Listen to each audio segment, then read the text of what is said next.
اللہ رب العزت معاف فرمائے۔ منکر نکیر آئے، اس کی بھی مختلف سٹیجیں ہیں۔ ایک کا ایمان متزلزل تھا دنیا میں، صحیح اللہ معاف فرمائے، مسلمانوں کے اندر بھی، ایمان والوں اہل اسلام کے اندر بھی اصل گرفت ان لوگوں کی ہونے والی ہے۔ ایک تو وہ ہیں کہ جن کا رب کے اوپر اعتماد، یقین اور نبوت کے اوپر ایمان یقین ہے، وہ تو کامیاب ہو گئے۔ لیکن جو شک میں رہے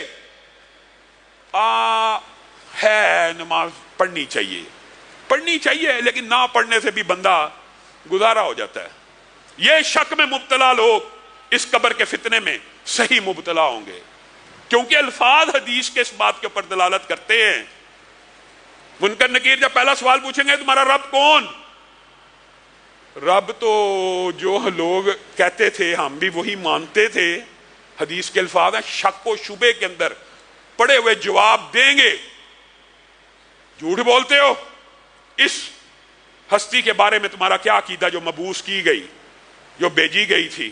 جو لوگ کہتے تھے ہم بھی ان کے بارے میں یہی کہتے تھے، یعنی آدھا یقین تھا، کچھ حدیثیں مان لی، کچھ نہ مانی، کچھ آیات کے اوپر ایمان لائے، باقیوں کو چھوڑ دیا، اسلام میں پورے داخل نہ ہوئے۔ وہ اس فتنے کے اندر، اس گھبراہٹ کے اندر ایسا شکار ہوں گے، پہلے ان کی شکلیں دیکھ کے، ہیبت دیکھ کے ان کو کوئی جواب ہی نہیں بن پائے گا، حالانکہ پتہ ہوگا، اللہ کو جانتے ہوں گے، نبوت کے، نبی کریم صلی اللہ علیہ وسلم کا تعارف موجود ہوگا، لیکن جواب دینے کی صلاحیت موجود نہیں ہوگی، کپ کپا رہے ہوں گے۔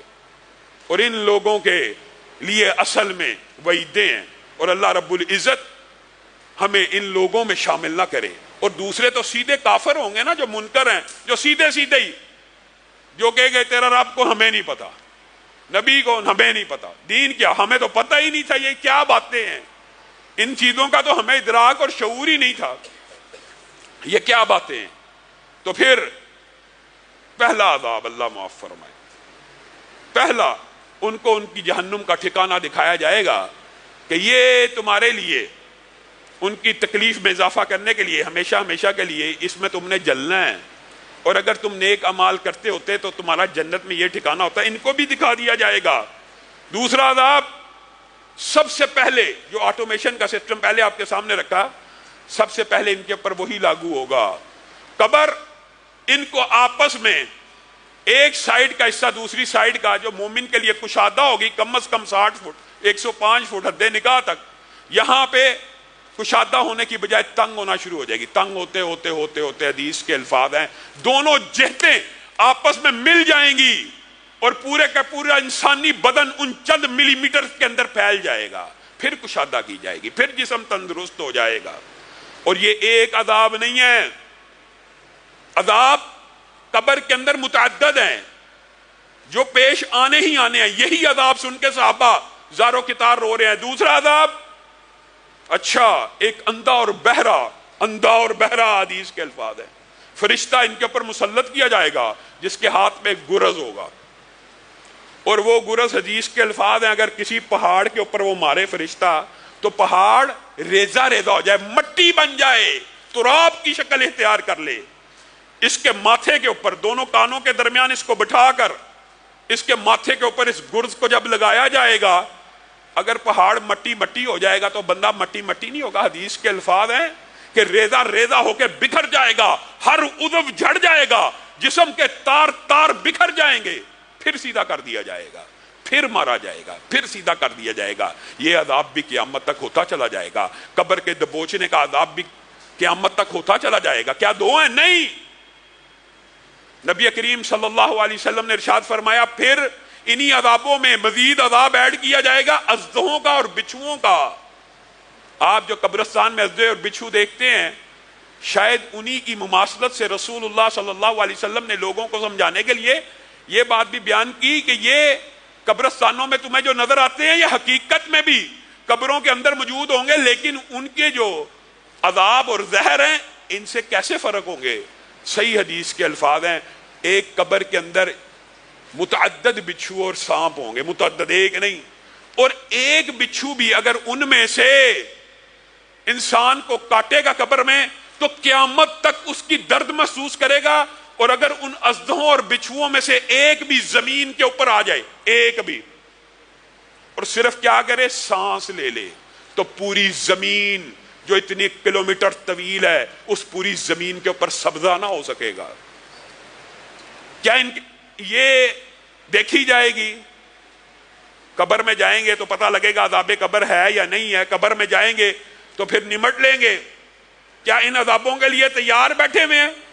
نبی کریم صلی اللہ علیہ وسلم نے کہا اسی پر بس نہیں، جہنم سے آگ کا بستر لایا جائے گا، جہنم سے آگ کا کفن لایا جائے گا جو اسے پہنا دیا جائے گا. اور قبر کے ازدھے کے بارے میں بھی ایک حسن درجے کی روایت ملتی ہے کہ ایک ازدھے 99 ازدھے ہوں گے، 99، اور ایک ازدھے کے 70 سر ہوں گے، اور ان سروں میں اور بعض روایات میں 70 منہ ہوں گے، اور ہر منہ میں 7 سر ہوں گے.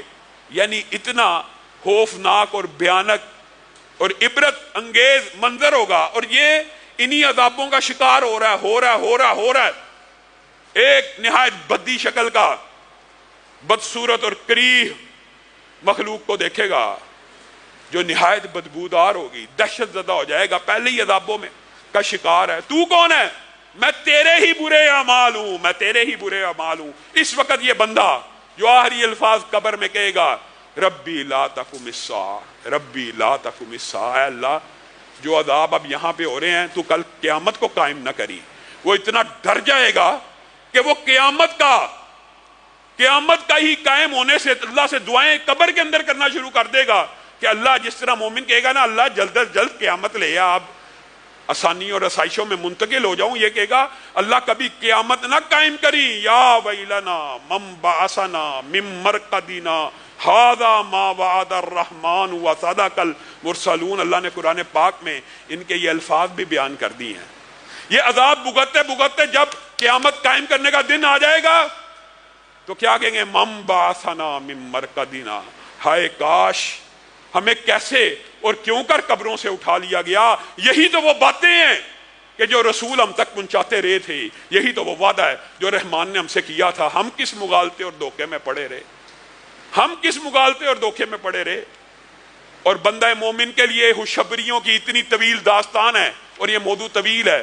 رسول اللہ صلی اللہ علیہ وسلم نے کہا پھر بھی قبر کا فتنہ اتنا شدید ہوگا کہ انسان کے اعمال کے مطابق عذاب اس کی طرف بڑھیں گے، لپکیں گے. بندہ کچھ نہ کچھ ڈرے گا، مومن ہو کے بھی خوفزدہ ہو جائے گا. عذاب آ رہا ہے، سر کی طرف سے آنے کی کوشش کرے گا. حدیث حسن کے الفاظ ہے، سر کی طرف سے آنے کی کوشش کرے گا، اچانک پیچھے ہٹ جائے گا. اس عذاب اور بندے کے درمیان کیا چیز حائل ہو جائے گی سر کے طرف آنے والے سے؟ سورہ ملک حائل ہو جائے گی، قرآن پاک حائل ہو جائے گا. کہے گا میں کم از کم سر پہ عذاب نہیں آنے دوں گا. اس زبان مبارک سے اللہ کا کلام پڑھا کرتا تھا، تیری کیا جرت اس کے اوپر آ جائے. عذاب چکر کاٹ کے فرنٹ سے آنے کی کوشش کرے گا، سامنے سے. حسن حدیث کے الفاظ ہیں، صدقہ ایک دم سامنے کھڑا ہو جائے گا. خبردار اس کی طرف بڑھنے کی کوشش مت کری. یہ تکلیفوں میں، مشکلوں میں پھنسے ہوئے لوگوں کی مدد کیا کرتا تھا، یہ غریبوں کو روٹی کھلایا کرتا تھا، یہ بیماروں کی کفالت کیا کرتا تھا، یہ دین کے ادارے چلایا کرتا تھا، یہ مسجدوں کو آباد کیا کرتا تھا. وہ صدقہ پورے جسم کے اوپر اس عذاب کو روک لے گا، عذاب کو کوئی چارہ نہ ملے گا. وہ پاؤں کی طرف سے آنے کی کوشش کرے گا. اور سبحان اللہ، مبارک ہو نمازیوں کو، پاؤں کی طرف سے آخری جہد، جو آخری اٹیمپٹ قبر کے اندر بندہ مومن کے اوپر عذاب کرے گا، پاؤں کی طرف سے کرے گا. اور پاؤں کی طرف سے آنے کی کوشش کرے گا تو رسول اللہ صلی اللہ علیہ وسلم نے فرمایا اس کی نمازوں کے اٹھتے ہوئے قدم اس عذاب کے سامنے کھڑے ہو جائیں گے. خبردار، تجھے نہیں پتا کس ہستی کے اوپر آ رہا ہے. یہ قدم مسجدوں کی طرف اٹھا کرتے تھے، یہ اذان کے بعد نمازوں کے لیے چلا کرتے تھے. تیری جرت کیسے ہوئی؟ ان کی طرف بڑھ جا. اللہ تعالیٰ ہمیں بھی قبر کے اندر اعمال صالحہ کا ساتھ نصیب فرمائے، قرآن کا ساتھ نصیب فرمائے، صدقے کا ساتھ نصیب فرمائے، ہماری نمازوں کا ساتھ نصیب فرمائے. میرے بھائیو، یہ وہ حقیقتیں ہیں، یہ وہ حقیقتیں ہیں جس کا آپ نے اور میں نے کل اپنی زندگی کے اندر مشاہدہ کرنا ہے. اللہ رب العزت ہمیں خوش نصیبوں میں فرما، ہمیں ان لوگوں میں فرما جن کی قبر تحت نگاہ کشادہ ہو جائے، ہمیں ان لوگوں میں فرما جن کے بچھونے اور بستر جنت سے آئیں، ہمیں نعمت العروس نصیب فرما. سبحان ربک رب العزت عما یصفون.